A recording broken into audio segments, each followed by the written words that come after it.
안녕하세요 여러분, 한정훈 목사입니다. 일주일 동안 잘 지내셨습니까? 이렇게 다시 뵙고 인사드립니다. 오늘은 마태복음 2강 진행하려고 하는데요. 그 강의에 앞서서 한 가지 안내해 드릴 게 있습니다. 오늘부터 해서 강의하는 방식을 조금 바꾸려고 해요. 지난번처럼 파워포인트를 띄우는 게 아니라 핸드폰으로 바로 영상을 촬영하고 또 자막으로 중요한 부분들을 강조하는 방식으로 강의를 진행하려고 합니다. 그리고 강의안을 미리 보내드렸으니까 우리 교구 식구들은 강의안을 보시면서 출력해서 보시면서 강의 진행하시면 되겠고 동참하시면 되겠고, 혹시 강의안을 필요로 하시는 분들 중에 접촉할 방법이 없으신 분들은 이메일을 알려드릴 테니까 그 이메일로 신청해 주시면 강의안을 미리 보내드리도록 하겠습니다.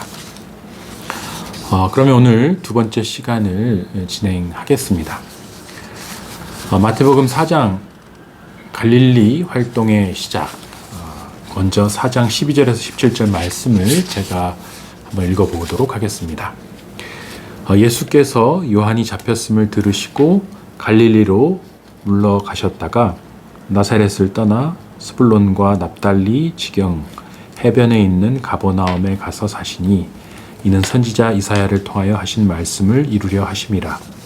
일러스되 스불론 땅과 납달리 땅과 요단강 저편 해변 길과 이방의 갈릴리여, 흑암에 앉은 백성이 큰 빛을 보았고 사망의 땅과 그늘에 앉은 자들에게 빛이 비치었도다 하였느니라. 이때부터 예수께서 비로소 전파하여 이르시되 회개하라, 천국이 가까이 왔느니라 하시더라. 아멘. 여러분, 여기 지금 12절에 보면 예수님께서 요한이 잡혔음을 들으셨다라고 되어 있습니다. 요한은 세례 요한을 말하는 것이죠. 세례 요한이 왜 잡혔을까요? 바로 그 헤롯 왕의 실정을 비판하면서, 특별히 그 헤로디아와의 결혼에 대해서 이제 그것이 왕의 야망에서 비롯된 잘못된 행동이었음을 비판하면서 권력자를 비판하니까 권력자 입장에서는 자신을 비판하는 게 달갑지 않겠죠. 그래서 세례 요한을 잡아다가 옥에 가두었습니다. 그런데 이 예수님의 반응은, 예수님은 이 요한이 잡혔다라는 소식을 들은 후에 반응이 물러났다라고 돼 있어요. 갈릴리로 물러가셨다. 이 물러갔다라는 단어를 영어로 리트릿이라고 말할 수 있습니다. 리트릿. 근데 이 리트릿은 도망가다라고 생각하면 안 됩니다. 이것은 군사 용어로 치자면 작전상 후퇴라고 말할 수 있습니다. 내가 잠깐 다른 목적을 위해서 뒤로 물러나 있는 것을 의미합니다. 이 작전상 후퇴는 더 나은 공격을 위한 잠깐의 후퇴죠. 우리 개구리가 멀리 뛰기 위해서 잠깐 움츠리는 것과 같은 것을 리트릿이라고 말할 수 있습니다. 다시 말해서 리트릿은 아웃리치, 즉 뻗어나가는 것을 위해서 잠시 움츠리는 것이다 라고 말할 수 있습니다. 이 용수철이 이렇게 스프링이 정말 이렇게 꽉 눌러진 상태에서 이제 도약하는 것처럼 그 꽉 눌러진 상태를 가리키는 용어가 리트릿이다. 리트릿 시간에 우리는 뭘 해야 되냐면 바로 삶의 막다른 골목, 그리고 절망적이고 절박한 상황에서 정말 단절된 곳에 가서 하나님만 바라보면서 자신을 돌아보고 반추하고 자신의 삶의 모든 궤적들을 한번 훑어보면서 내가 어쩌다가 여기까지 됐는가, 앞으로 어떻게 해야 되는가, 하나님과 나 사이에 모든 막혀있는 부분들이 있진 않았는가, 그런 것들을 어떻게 뚫어낼 수 있는가, 이런 걸 고민하면서 다음 단계를 모색하고 그 다음 단계의 전략을 그리는 시간, 특별히 기도하고 말씀 읽으면서 영적으로 충만하게 채워지는 그런 담비와 같은 은혜의 시간을 우리가 리트릿의 시간이라고 말할 수 있을 것입니다. 근데 이것을 가톨릭 사람들은 피정이라고도 말하는데요. 일정 시간 동안 기도원이나 수도원에 가서 깊이 하나님을 묵상하고 대면하면서 자신을 영적으로 재충전하는 시간을 피정으로 이렇게 생각합니다. 우리 앞에서 봤던 예수님이 40일간의 광야에서 기도하셨던 시간도 리트릿의 시간이라고 말할 수 있겠습니다. 그런데 그 리트릿을 하면서 예수님께서는 어떤 생각을 하셨을까요? 나와 함께 자란 내 사촌형, 그렇죠, 6개월 더 먼저 출생했잖아요.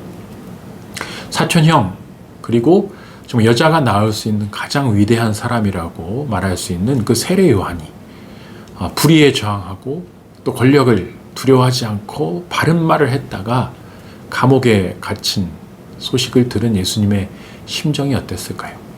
너무나 안타깝고 또 그 세례 요한에 대해서 정말 동정의 마음도 있었겠지만 한편으로는 이것이 내 가야 할 길이다. 세례 요한이 나보다 먼저 이 길을 가주는구나 라는 생각을 했을 수도 있을 것 같습니다. 왜냐하면 결국 예수님께서 걸어가시는 길은 그때 당시 유대라는 종교 권력, 제사장이나 바리새인 그리고 사두개인, 그 종교 권력이 갖고 있던 그 잘못된 하나님 신앙, 그리고 잘못된 율법주의와 싸우는 길을 선택하시잖아요.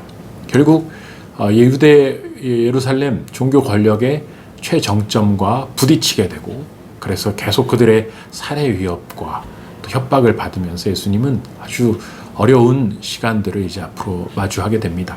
그러면서 결국은 로마 권력과도 충돌하는 양상으로 잠기게 돼서 결국 로마 권력이 행할 수 있는 가장 잔인한 십자가형, 바로 정치범들 중에서도 가장 악한 정치범들에게 시행하는 그 십자가형에 달려서 결국 돌아가시게 되잖아요.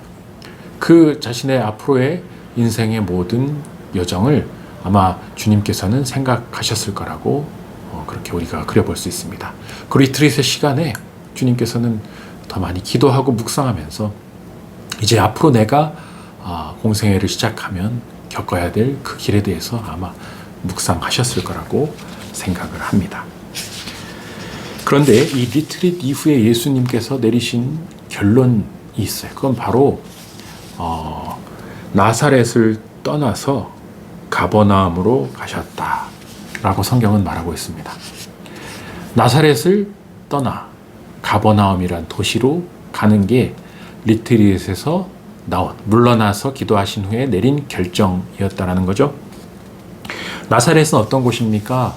부모님이 계시고 친지들이 있고 친구들이 있고 모든 것이 익숙한 내 터전입니다. 내 본향, 내 고향. 그런데 이 고향을 떠나서 낯선 도시인 가버나움으로 떠나셨어요. 가버나움으로 가셨어요. 마치 아브라함이 하란을 떠나서 이제 가나안 땅을 향해서 갔던 것처럼 예수님께서는 이 모든 리트릿의 과정이 끝난 후에 나사렛이라는 편안한 터전을 떠나서 가버나움이라는 도시로 가셨어요. 이 본격적인 사역의 출발점을 가버나움에서 이제 맞이하고 계시는 것이죠. 이 가버나움은 어떤 곳입니까? 가버나움. 왜 가버나움으로 가신 걸까? 가버나움은 카파르 나훔, 즉 나훔의 마을이라는 뜻을 가지고 있습니다. 별 뜻은 없어요.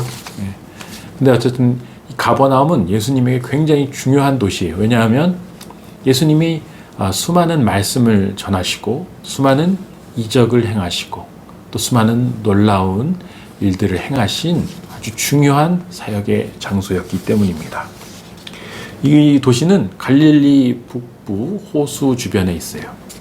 그래서 지금은 그 흔적이 어디에 있는지 확실하게는 우리가 알 수 없는데 고고학적인 발굴 토대를 통해서 대략 이런 모습이었고 여기가 아마 가버나움이었을 것이다라는 추정만 가능하지 지금은 완전히 여기가 가버나움이었다라고 말할 수 있는 확실한 토대는 없습니다.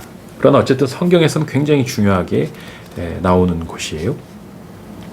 여기서 또 특징 중에 하나는 로마 군대가 주둔하고 있었다고 합니다. 그래서 세관이 거기 있었고 로마 군대가 주둔하면서 세관이 설치됐다라는 것은 굉장히 교역이 왕성했고 문물 교환이 활발하게 일어났다. 또 사람들과의 통행도 많았던 곳임을 우리가 알 수 있습니다. 그리고 세리 마태, 이 마태복음 쓴 이 마태가 부름을 받은 곳도 가버나움이었다라고 우리가 알고 있습니다. 예수께서는 이 마을에서 수많은 기적을 행하셨는데 백부장의 중풍병 걸린 하인, 그리고 알아누운 베드로의 장모, 들것에 실려온 중풍병자, 이런 사람들을 치유하는 그런 놀라운 사건들을 가버나움에서 행하셨습니다. 오병이어 사건과 관련해서 생명의 떡에 관한 설교와 많은 다른 말씀들도 이 가버나움 일대에서 주님께서 전하셨습니다. 그런데 아이러니하게도 이 가버나움의 수많은 이적과 말씀을 행하셨는데 가버나움이 끝까지 회개하지 않고 돌아오지 않았다고 해요. 그래서 예수님께서는 마태복음 후반부에 가버나움이 멸망하게 될 것이다, 베세다와 고라신을 저주하면서 마찬가지로 가버나움도 그렇게 화를 당하게 될 것이라고 말씀하시는 것을 보게 됩니다. 아이러니하죠. 그토록 공을 들이고 그토록 많은 이적을 행하셨는데도 가버나움이 완전히 주님께 돌아오지는 않은 것입니다. 이 가버나움의 현재 위치나 또 가버나움의 모습들을 우리가 어떤 것이었을지 궁금해하는 그런 심정은 우리 충분히 공감할 수 있는 게, 왜냐하면 우리가 예수님께서 어린 시절에 어떤 모습으로 어떤 일을 행하셨을지 굉장히 궁금하지 않습니까? 저는 그게 굉장히 궁금해요. 아기 때 베들레헴에서 태어나서 마구간에 태어났을 때 그때 모습은 어느 정도 나와 있지만 예수님이 공생애를 시작하시기 전, 그 30대 전의 이야기들은 나와 있지 않아요. 무슨 교육을 받으셨는지, 무슨 직업을 가지셨는지, 목수의 아들이었으니까 목수였을 것으로 추정은 하는데 그 30년의 세월이 어떠셨을지가 궁금합니다. 아기 예수님이 청소년이 되고 그 다음에 12살 때 부모님을 따라서 성전에 갔다 온 정도밖에 없잖아요. 사춘기는 겪으셨는지, 친구 관계는 어땠는지 굉장히 궁금합니다. 그런데 그런 기록들이 없어요. 그리고 예수님이 태어나신 베들레헴, 그 마구간, 그리고 예수님이 행하셨던 그 이적의 장소들 전부 다 궁금합니다. 왜냐하면 우리가 주님을 사랑하고 예수님을 우리의 구주로 믿는 사람들이기 때문에 그토록 흠모하고 사모하는 예수님의 어린 시절 행적부터 해서 그 모든 삶의 궤적들이 궁금할 수밖에 없어요. 그런데 이런 궁금함이 당연한 것인데 한 가지 더 생각해 볼 게 있습니다. 바로 이 인간 예수님이 왔다 가신 흔적들은 우리로 하여금 그 예수님의 일대기에 대해서, 예수님의 삶에 대해서 궁금함을 가지고 관심을 갖고 따라가게 만들지만 눈에 보이지 않는 하나님에 대해서는 우리가 어떻게 궁금함과 관심을 가질 수 있을 것인가? 왜냐하면 하나님은 흔적이 없지 않는가라고 생각할 수 있습니다. 그런데 놀랍게도 하나님은 우리의 영혼 가운데, 우리의 심령 가운데 하나님의 흔적들을 남겨놓으셨기 때문에 우리는 하나님을 똑같이 그리워할 수 있는 거라고 말씀드릴 수 있습니다. 왜냐하면 우리 안에 있는 양심, 우리가 정의를 추구하고 공의를 추구하고 사람을 사랑해야 한다라는 것을 알고, 그리고 선하고 아름다운 것이 무엇인지 아는 영혼 가운데 새겨져 있는 그 모든 선한 가치들은 다 하나님이 남겨놓으신 흔적이라고 말할 수 있어요. 그리고 전도서에서 말하는 영원을 사모하는 마음, 즉 우리가 떠나온 원래 있던 그 본향인 그 천국, 이 땅의 유한한 삶이 아닌 영원한 삶을 향한 그런 갈망이 우리 속에 있는데 그게 어떻게 있을 수 있느냐? 바로 영원을 사모하는 마음이라는 흔적을 우리의 영혼 가운데 심어 놓으셨기 때문에 모든 인간들은 결국은 하나님의 흔적을 따라서 하나님께로 나아올 수밖에 없다라는 겁니다. 아무리 많은 돈과 부귀와 명예와 권력을 갖고 있고 세상의 수많은 것들을 누린다 할지라도 인간의 마음은, 영혼은 늘 공허할 수밖에 없거든요. 그 공허는 오직 하나님의 말씀으로, 그리고 하나님 자신께로 돌아갈 때만 온전히 메워질 수 있고 채워질 수 있음을 성경은 우리에게 증언하고 있습니다. 그렇기 때문에 예수님의 과거의 흔적들을 궁금해하는 바로 그 심정으로 우리는 하나님의 그 영원한 도성을 그리워하고 하나님이 우리의 마음과 영혼 가운데 새겨놓으신 모든 흔적들을 찾아서 주님께로 나아가야 한다라는 것입니다. 우리가 보통 사람들에게, 신앙이 없는 사람들에게 선교하고 전도할 때 좋은 접촉점으로 브릿지로 쓸 수 있는 하나의 중요한 키워드가 바로 이 고향인데요. 사랑하는 사람, 내가 태어나고 자란 고향, 그 터전, 옛 내 뿌리가 되는 것을 그리워하는 마음이 여러분에게 있지 않습니까? 그런데 그 뿌리는 결국은 영원한 도성으로 이어집니다. 여러분이 사랑하는 부모님을 그리고 사랑하는 조부모님을 그리고 친지들을 그리고 사랑하는 사람들을 그리워하는 마음, 내가 태어나고 자란 고향을 그리워하는 마음, 그것은 아주 선한 마음이고 본능적인 것인데 그것이 결국은 예수님 이 땅에 오시면서 살고 죽으시고 다시 살아나시고 승천하신 그 예수님을 향한 그리움으로 이어지게 되고 그리고 그 예수님을 이 땅에 보내신 하나님을 향한 그리움으로 이어지게 된다라는 것을, 그래서 그 영원한 고향을 향해 갈 때만 우리는 온전히 행복할 수 있다는 것을 우리가 전할 수 있다는 것이죠. 자, 이렇게 한번 생각을 해본 후에 이제 조금 더 가버나움에 대해서 생각해 보려고 합니다. 가버나움 앞에 이런 수식어가 있죠. 스불론과 납달리 지경 해변에 있는 가버나움. 여기서 스불론과 납달리 지경이 무엇을 의미하는 것일까요? 바로 여호수아 당시에 12지파가 가나안 땅에 들어와서 정복한 후에 땅을 분배하잖아요. 지파별로. 그때 납달리 지파와 스불론 지파가 받은 곳이 바로 요 갈릴리 호수 북부 지방입니다. 그런데 이 북부 지방이라는 거, 이게 왜 중요한지 여러분께 말씀드리고자 해요. 여기 이 지경, 경계를 말하는 거야. 땅의 경계. 이 땅의 경계라는 것은 결국은 이곳이 국경지대라는 것을 의미하는 것입니다. 이 갈릴리 호수가 요 북부 지방이 이스라엘의 최북단이라고 보시면 돼요. 그러니까 이 국경은 바로 그 국경 위에 있는 레바논, 그리고 시리아, 그리고 저쪽으로는 터키, 아나톨리아 반도 쪽, 그리고 이제 우측으로 가면은 페르시아와 바벨론으로 이어지는, 아수르로 이어지는 그런 중요한 도로들이 통과하는 바로 그 지대가 요 북부 지방이라고 할 수 있습니다. 그러니까 결국 시리아와 이스라엘이 싸울 때도 보면 요 북부 지방에 있는 골란 고원을 누가 통제하느냐의 싸움으로 굉장히 많은 피를 흘리거든요. 이 북부 지방의 골란 고원을 통제하는 자가 이스라엘 전역을 통제할 수 있거든요. 그만큼 중요한 지대가 국경 지대라는 것인데, 이 국경 지대는 이렇게 표현할 수 있어요. 접경지대, 관문, 길목, 허브, 게이트웨이, 크로스웨이 다 우리가 표현할 수 있습니다. 결국 이 국경은 가장 많은 사람들이, 물자들이 들어오고 나가는 곳이에요. 출입을 통제하는, 선한 것도 들어올 수 있고 악한 것도 들어올 수 있고, 또 악한 것을 내보낼 수도 있고 선한 것을 쫓아낼 수도 있는, 모든 들어오고 나가는 것들이 통제되는 곳이 바로 이 접경지대입니다. 우리 컴퓨터에 여러 가지 선을 연결해서 여러 기기를 동시에 쓰게 해주는 것을 허브라고 하는데, 요즘은 그 허브라는 용어를 많이 쓰죠. 그래서 공항을, 이 시대에 국제선들이 오가는 그 공항을 그 나라의 허브로 말하기도 하죠.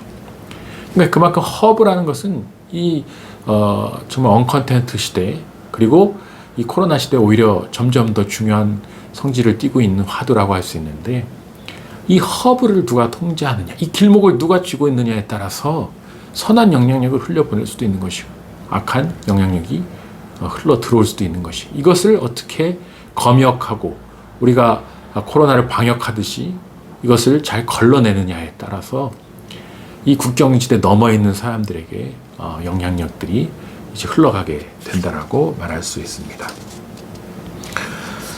이 시대, 지금 이 시대의 허브는 뭐라고 할 수 있을까요? 코로나 시대에는 비행기도 오가지 못하고 배도 통제되고 철도도 멈춰버린 이 시대, 점점 더 많은 사람들이 묶여있는 이 시대, 아무것도 할 수 없는 것 같은 이 시대에는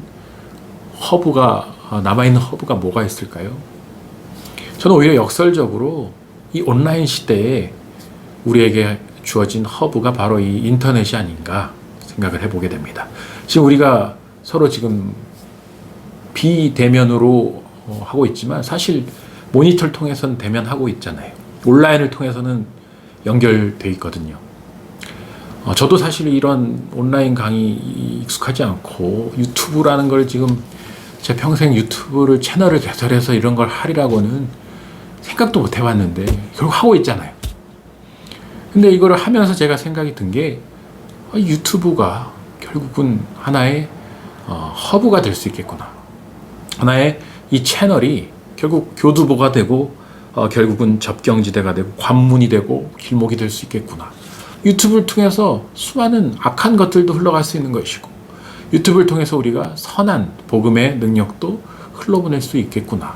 그렇다면 결국 이게 하나의 접경지대, 최전선, 프론트라인이 되겠구나. 여기를 지켜내느냐, 지켜내지 못하느냐. 여기를 어떻게 해서 여기를 통해서 이제 적지대로, 암흑의 지대로 가서 거기에 빛을 밝히느냐, 아니면 내가 이 지대를 통과해 오는 암흑에 먹혀서 이렇게 우울하고 어두운 삶을 사느냐. 이 지대의 싸움에서 승부가 나겠구나라는 것이 제게 든 생각이에요. 그러면서 든 생각이 예수님이 이 가버나움으로 가신 이유가 무엇인가? 나사렛을 떠났어? 가버나움으로 가신 이유가 무엇인가? 왜 남유대 중심지인 예루살렘, 모든 종교와 문화와 자본의 권력의 중심지인 예루살렘으로 바로 안 가시고 이 접경지대, 어떻게 보면 소외된, 지금 우리나라로 치면 압록강, 두만강 지역, 거의 조선시대부터 고려시대부터 계속 제일 천시받았던 지역이잖아요. 그런 뭔가 비주류들이 모여있는 갈릴리, 나사렛, 가버나움, 이런 접경지대, 왜 여기로 가셨는가? 그런 생각을 하다 보니까 이게 알겠어요. 보면은 오늘 성경이 이사야를 통해서 이 접경지대를 묘사하는 단어가 이거예요. 흑암, 흑암에 앉은 백성, 그리고 그늘에 앉아있는 자. 여기가 바로 이방의 갈릴리를 의미하는, 묘사하는 단어예요.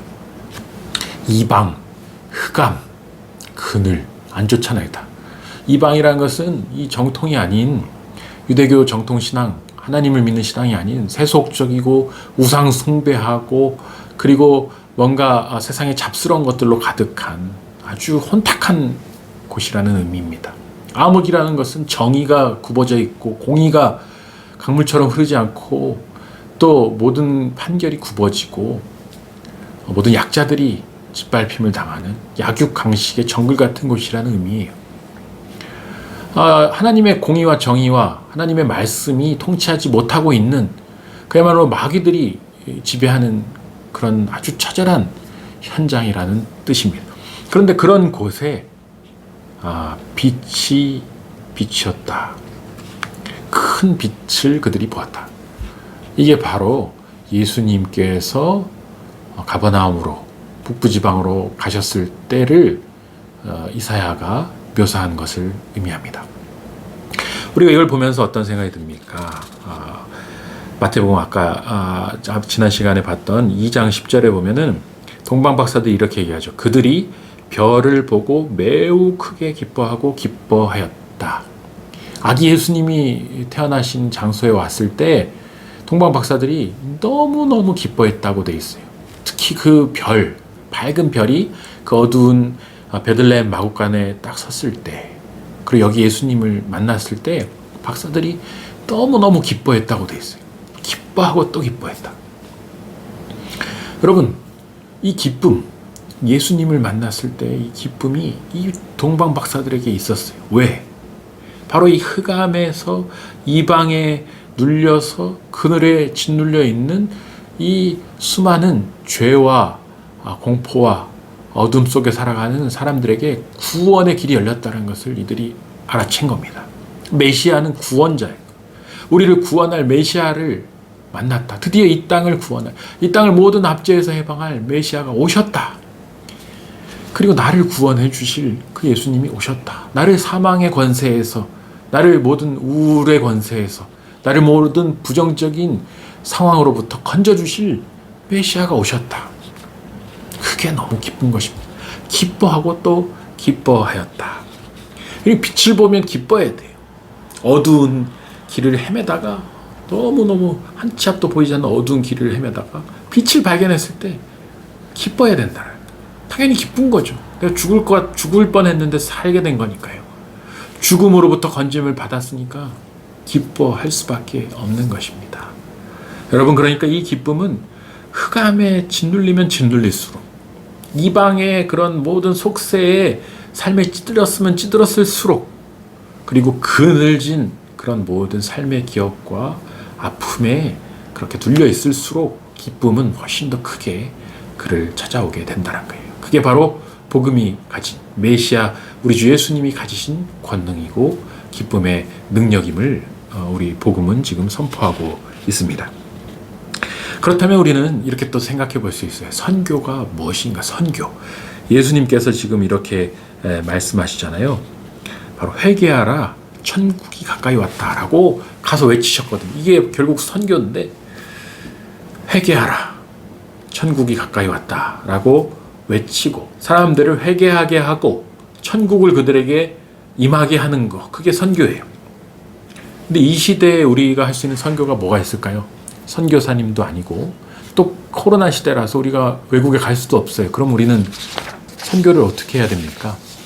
그리고 점점 기독교 이미지가 안 좋아져서 우리가 하는 얘기를 들어주지도 않는 이때 우리는 어떻게 선교해야 됩니까?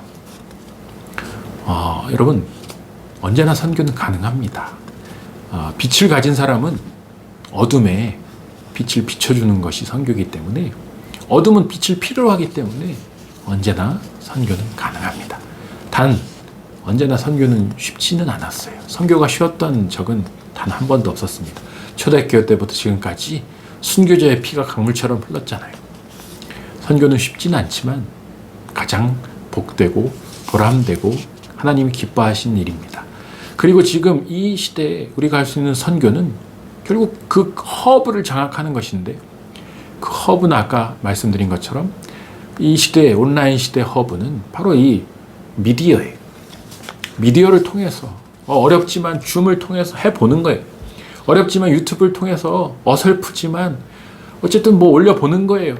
네, 말씀을 전해보고, 또 사랑하는 사람들에게 말씀을 또 전해주고, 또 줌을 통해서도 기도해주고 격려하고 권면하면서 같이 힘을 내보자. 우리가 모일 수는 없지만 어떻게든 온라인상에서라도 해보자. 이렇게 하면서 또 어려워하고 힘들어하는 친구들에게 위로해주고, 결국 이게 다 선교입니다. 선교를 설명하는 또 중요한 단어 중에 하나가 바로 빛을 비추는 것인데, 조명, 어두운 가운데 빛을 비춰주는 것, 그래서 그 길을 찾게 해주는 것, 진리를 알려주는 것, 이게 바로 선교라고 할 수 있어요. 그거는 우리가 다 할 수 있는 것입니다. 선교사가 아니어도, 선교지에 가지 않아도 다 할 수 있는 것이, 전도와 선교는 지금 우리 모두가 할 수 있는 것입니다. 핑계댈 수 없는 것이, 예수님께서 일부러 가장 이방의 소굴인 어둠이 가장 가득했던, 그래서 역설적으로 가장 복음이 필요했던 갈릴리 가버나움으로 가신 이유가 그것이에요. 저는 이걸 묵상하면서 이런 구절이 떠올랐어요. 우리는 이 시대에 접촉할 수는 없지만 접속할 수는 있다. 잘 만든지 알았습니까? 접촉, 컨택트는 안 돼요.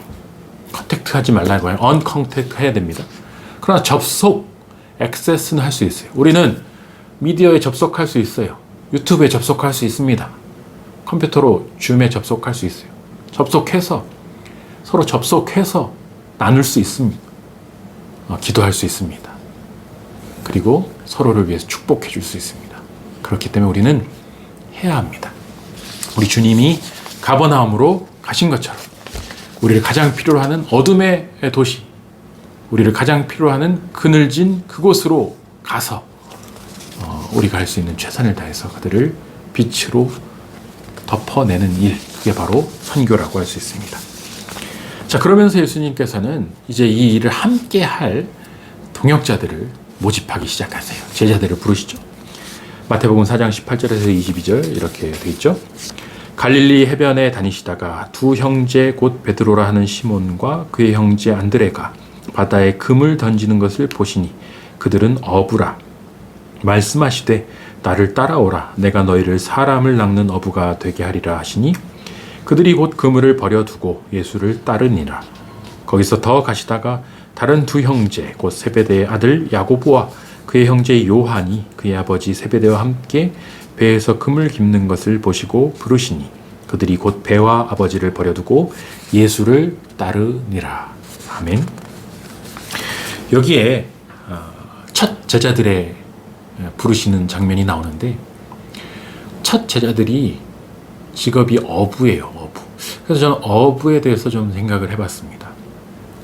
여러분 저는 배를 타본 적이 몇 번 있는데 배가 안 맞아요. 왜냐면 멀미가 너무 나서. 그리고 낚시를 해본 적이 없어요. 다른 운동은 다 좋아하는데 웬만한 건 제가 다 즐겨 하는데 낚시는 잘 못하겠어요. 해본 적도 없고. 일단 재미가 없을 것 같아요. 이 앉아서 고기를 잡고 있는 게.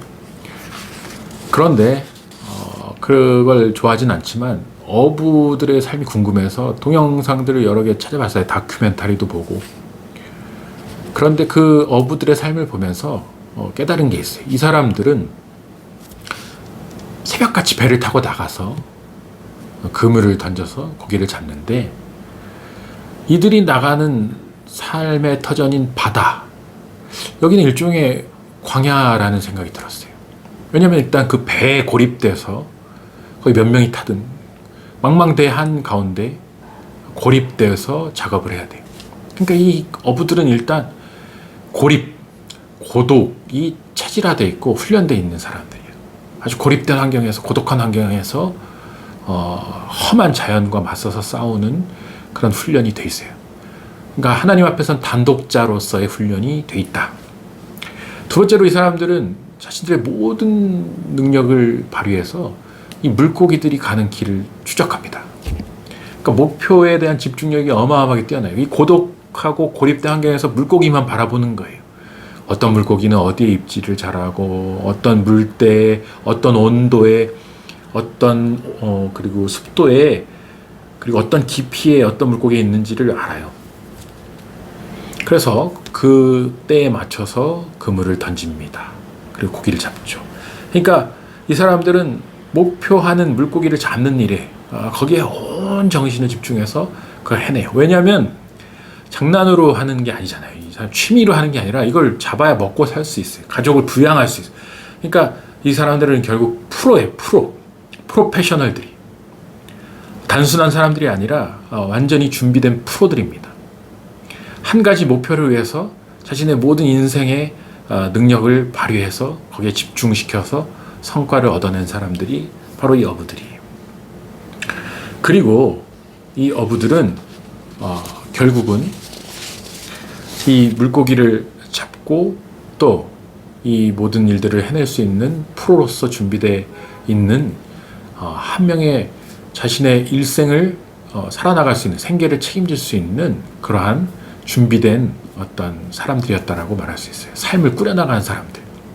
그러니까 우리가 그 생각을 해볼 수 있습니다. 예수님이 왜 랍비 학교나 서기관 학교에 가서 학자들을 불러오지 않았다. 삶의 현장에 있는 사람들을 데려왔다는 것을 우리가 주목해서 보셔야 돼요. 그러니까 결국은 탁상 공론을 하거나 어떤 형이상학적인 그런 아이디얼한 세계에 갇혀있는 개념의 세계에 사는 사람들을 부르지 않고 아주 현실에 특화된, 아주 현실에 깊이 뿌리 박은 일상생활을 하는 사람들을 데려왔다는 것이 굉장히 중요한 포인트예요. 물론 그 가버나움에 어부들이 주로 많았을 거라고 생각해요. 왜냐면 그 옆에 바로 그 갈릴리 해변이 있으니까. 해변 도시니까 어부가 많았겠지만 어쨌든 주님은 요 일상생활의 달인들을 이렇게 제자로 픽업하셨다. 그 다음에 제가 또 놀란 게 있어요. 이번에 말씀을 준비하면서 예수님이 이 제자들을 부르실 때 형제 둘을 처음에 부르셨어요. 처음에 보면 시몬과 안드레, 이 둘이 형 동생인 거잖아요. 형제니까. 그리고 세베대 아들 야고보와 요한, 이들도 형제예요.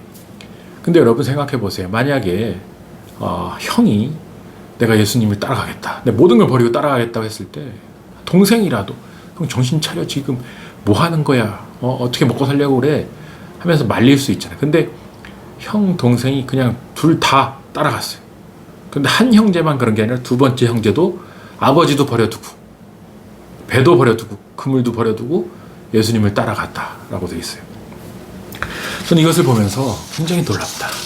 도대체 예수님이 어떤 능력을 가지셨기에, 어떤 힘을 가지셨기에 이들을 이렇게 사로잡을 수 있었는가. 그러면서 제가 떠올린 단어가 바로 예수님의 아우라, 예수님의 카리스마, 예수님의 매력이라는 단어를 떠올렸어요. 결국 아우라가 있는 사람, 이 카리스마가 있는 사람은 사람을 끌게 돼 있다라고 우리가 성경을 통해서 알게 됩니다. 우리 역사 속에서도, 우리 삶 속에서도 보잖아요. 어떤 사람 볼품 없어요. 외모도 그렇고 키도 작고 뭐 별로 가진 게 없어 보여요. 그런데 묘하게 사람을 끄는 매력 있는 사람이 있어요. 그 사람을 보면 빠져들어요. 그 사람을 보면 뭔가 끌려요. 그 사람의 어떤 말을 듣고 싶어하고 그 사람과 함께 있고 싶은 사람이 있어요. 계속 같이 있고 싶은 사람. 근데 뭔가 설명이 안 되는 거죠. 도대체 객관적인 기준으로 봤을 때 그런 매력 포인트가 없는 것 같은데 어떻게 저 사람에게는 저런 신비한 매력이 있는가. 자, 성경에 보면 예수님에 대한 이사야의 그 메시아를 예언한 구절에 보면 흠모할 만한 게 없다, 볼품 없다라고 나와요. 아주 상한 존재로 나와요. 근데 그 메시아가 사람들을 구원하게 되는 것을 이사야서는 예언하고 있죠. 바로 그런 것처럼 예수님에게는 정말 말로 설명할 수 없는, 그 누구도 설명할 수 없는 어마어마한 매력이 있었고, 카리스마, 즉 권능, 선물, 하나님이 선물로 주신 영적인 파워가 있었다라고 말할 수 있습니다. 그러면서 우리가 생각해 봐야 될 것은 지금 이 시대에 나는 어떻게 예수를 따를 것인가. 제자들이 모든 것을 버려두고 예수님을 따라갔는데 나도 지금 내 직장 다 때려치고 뭐 신학교라도 가야 되는 것인가, 선교사로 나가야 되는 것인가, 그렇게 생각해 볼 수 있어요. 그런데 과거에 이런 일이 있었죠. 막 청년들이 부흥하던 때에, 한국교회 청년과 한국교회 또 전체적인 성장하고 부흥하던 때 많은 청년들에게 도전해서 그들이 막 직장을 버리고 간사로 충성하고 청년부에서 막 열심히 노력했던 청년들, 그래서 부흥을 일궈냈던 청년들 상당수가 지금 교회를 떠난 사람들이 꽤 있어요. 제가 상담을 해보면 그때 정말 다 자기도 버리고 했는데 남은 게 없다.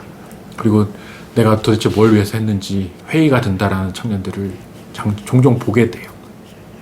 안타까운 일인데, 그러니까 결국 직장을 그만두고 뭐 여기에 헌신해라, 그게 정답은 아니에요.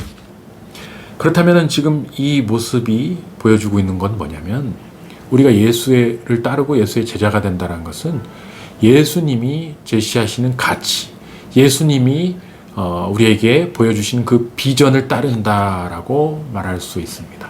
그렇다면 예수님의 비전은 무엇인가? 예수님이 우리에게 제시하신 그 가치는 무엇인가? 그게 바로 천국 복음이에요. 우리 마태복음 4장 23에서 25절에 나오는 그 천국 복음. 제가 읽어보겠습니다. 예수께서 온 갈릴리에 두루 다니사 그들의 회당에서 가르치시며 천국 복음을 전파하시며 백성 중에 모든 병과 모든 약한 것을 고치시니 그의 소문이 온 수리아에 퍼진지라. 사람들이 모든 앓는 자, 곧 각종 병에 걸려서 고통당하는 자, 귀신 들린 자, 간질하는 자, 중풍병자를 데려오니 그들을 고치시더라. 갈릴리와 데가벌리와 예루살렘과 유다와 요단강 건너편에서 수많은 무리가 따르니라. 아멘.